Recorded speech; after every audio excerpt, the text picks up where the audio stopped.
இருக்குது. அந்த 2 மெத்தட் என்னன்னா பேசிக்ஸ், அட்வான்ஸ். பேசிக் வந்து கொஞ்சம் கம்மியான டைமில் போடுற மாதிரி இருக்கும். ஆனால் அட்வான்ஸ் வந்து ரொம்ப சீக்கிரமாக நம்ம போட்டுடலாம். அட்வான்ஸில் நம்ம இன்னைக்கு பார்க்க போகிறது என்னென்னா, அட்வான்ஸில் இப்போ CFOPன்ற ஒரு அட்வான்ஸ் மெத்தட் தான் பார்க்க போகிறோம். நிறைய அட்வான்ஸ் மெத்தட் இருக்குது. இப்போ நம்ம CFOPன்ற அட்வான்ஸ் மெத்தட் பார்க்க போகிறோம். இந்த CFOP மெத்தடை நான் 4 வீடியோவாக போட போகிறேன். அந்த 4 வீடியோ என்னென்னா C for cross, F for F12, O for OLL, P for PLL. C வந்து ஃபர்ஸ்ட் பார்ட்டு, F12 வந்து செகண்டு, தேர்ட் பார்ட் வந்து OLL, ஃபோர்த் பார்ட் வந்து PLL. இந்த மாதிரி 4 பார்ட்டை நான் இந்த பிரித்து போட போகிறேன். இந்த வீடியோ கொஞ்சம் லென்த்தாக இருக்கிறதுனால தான் நான் இந்த மாதிரி தனித்தனியாக பிரித்து போடுறேன். அப்படின்னா நம்ம என்னன்னு பார்க்க போகிறோம். CFOPனா C for cross. இப்போ நம்ம நார்மலாக சேர்க்குறதுனா ஒயிட்டை சேர்த்ததுக்கப்புறம் தான் இந்த 1 லேயர் 2 லேயர் 3 லேயர்னு சேர்ப்போம். ஆனால் CFOPல அப்படி கிடையாது.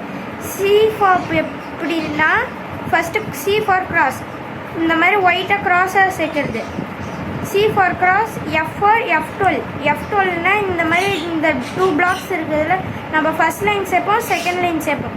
ஆனால் இந்த CFOP மெத்தடில் F12 இப்போ இந்த ரெண்டு பார்ட்டையும் ஒரே டைமில் நம்ம இந்த இடத்துல அட்டாச் பண்ணுறது F12. Next OLL, PLL. OLLனா எல்லோ சேர்க்கறது, PLLனா தேர்ட் ரோ ஃபுல்லாக முடிக்கிறது. இதுதான் CFOP. இந்த CFOPை நம்மளால் மினிமம் 10 to 12 செகண்ட்ஸ்குள்ளேயே சால்வ் பண்ண முடியும். அதிகமாக ப்ராக்டிஸ் பண்ணால் 5 செகண்ட்ஸில் முடிக்க முடியும்.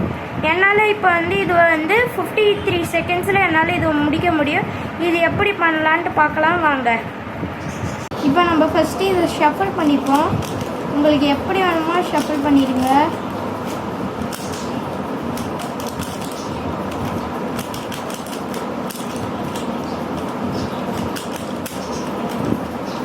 இப்போ நம்மளுக்கு தேவையான அளவுக்கு ஷஃபிள் பண்ணியாச்சு. இப்போ நம்ம நார்மலான மெத்தட்னா பேசிக்கில் நம்ம ஃபஸ்ட்டு ஒயிட்டை மேலே வச்சு தான் போடுவோம்.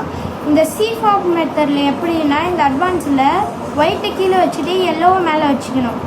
இது எப்படின்னா இப்போ ஒயிட்டு கீழே வச்சுக்கிட்டு இதுக்கு வந்து கலர் காம்பினேஷன் தெரிஞ்சுக்கணும்.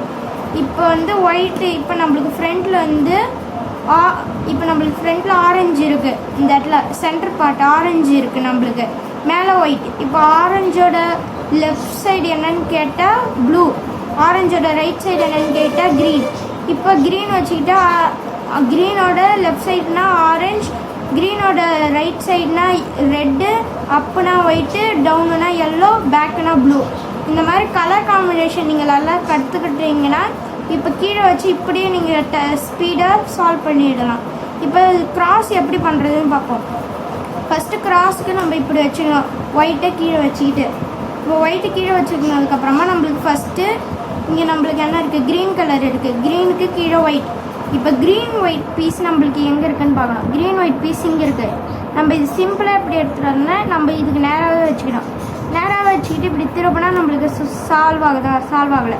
அப்போ என்ன பண்ணணும்னா நம்ம இப்படி வச்சுக்கிட்டு இருக்கிறத நம்ம லைட்டாக இந்த சைடில் திருப்பிக்கணும். ஒயிட்டுக்கு இந்த பக்கமாக திருப்பினதுக்கப்புறம் ஒயிட்டு இந்த சைடில் நம்ம டேர்ன் பண்ணதுக்கப்புறமா இதுவை நம்ம இங்கே இந்த சைடு இறக்கிடணும்.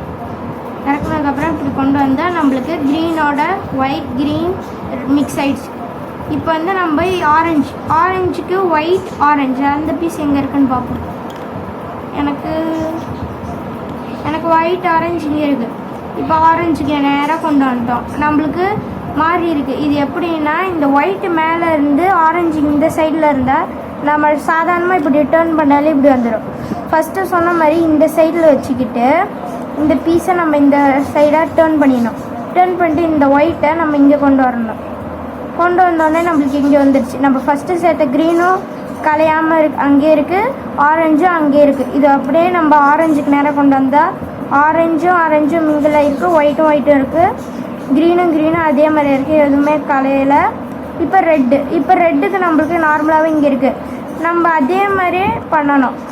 அதே மாதிரி இப்படியே அதே ஃபார்முலா தான். கீழே ஒயிட்டை இந்த சைடில் டேர்ன் பண்ணிக்கிட்டு ரெட்டும் ஒயிட்டையும் நம்ம இந்த சைடில் டேர்ன் பண்ணால் எதையுமே நம்ம கலைக்காமல் அப்படியே வந்துடுச்சு. இது அப்படியே நம்ம டேர்ன் பண்ணால் வந்துடும். இப்போ ப்ளூ பீஸ் எங்கன்னு பார்த்தா நம்மளுக்கு இங்கே இருக்குது. ஃபஸ்ட்டு பண்ணும்போது நம்மளுக்கு ஒயிட் கீழே இருந்து, ஆனால் ப்ளூவில் பார்த்தா மேலே ஒயிட் இருக்குது. அப்போ நம்ம ஈஸியாக இப்படி டேர்ன் பண்ண உடனே நம்மளுக்கு கீழே பீஸ் கிடச்சிடுச்சு. இந்த மாதிரி கிராஸ் வந்தது தான் சி. இந்த சினா கிராஸ். இந்த மாதிரி கிராஸ் கிடச்சதுக்கப்புறமா F12 பண்ணணும். இந்த வீடியோவில் நம்ம சி கிராஸ் பார்த்தாச்சு. நெக்ஸ்ட் வீடியோவில் வந்து நம்ம F12 பார்ப்போம். அது பார்ட் 2 நான் போடுறேன். தேங்க்யூ ஃபார் வாட்சிங்.